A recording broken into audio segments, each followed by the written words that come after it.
Welcome to our next YouTube series. This one is a series of readings from The Strength to Love by the Reverend Martin Luther King Jr. This was published in 1963.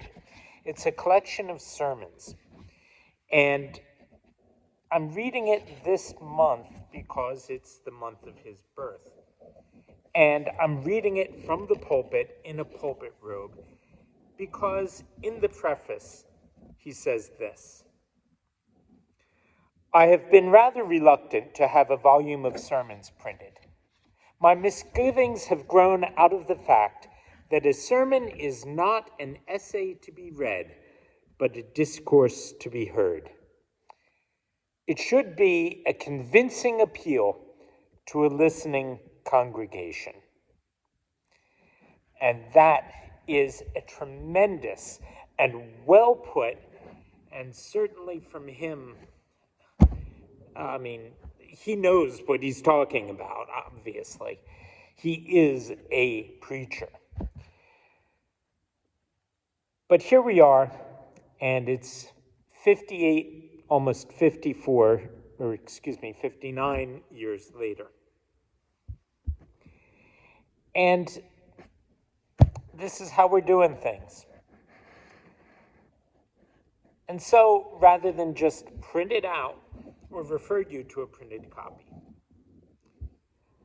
this is what I'm doing. Reading it aloud. We won't read everything from the book, but we will read some. And this sermon, with which we begin, is the first in the book. A tough mind and a tender heart. The text: Be ye therefore wise as serpents and harmless as doves. Matthew 10:16. A French philosopher said, no man is strong unless he bears within his character antitheses strongly marked. The strong man holds in a living blend strongly marked opposites.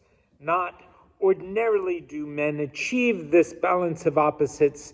The idealists are not usually realistic, and the realists are not usually idealistic. The militant are not generally known to be passive, nor the passive to be militant. Seldom are the humble self-assertive or the self-assertive humble. But life at its best is a creative synthesis of opposites in fruitful harmony. The philosopher Hegel said that truth is found neither in the thesis nor in the antithesis, but in an emergent synthesis which reconciles the two. Jesus recognized the need for blending opposites. He knew that his disciples would face a difficult and hostile world where they would confront the recalcitrance of political officials and the intransigence of the protectors of the old order. He knew that they would meet cold and arrogant men whose hearts had been hardened by the long winter of traditionalism. So he said to them, Behold, I send you forth as sheep into the midst of wolves. And he gave them a formula for action. Be ye therefore wise as serpents and harmless as doves.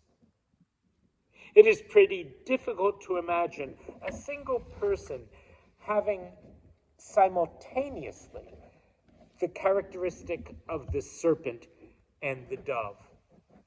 But that is what Jesus expects.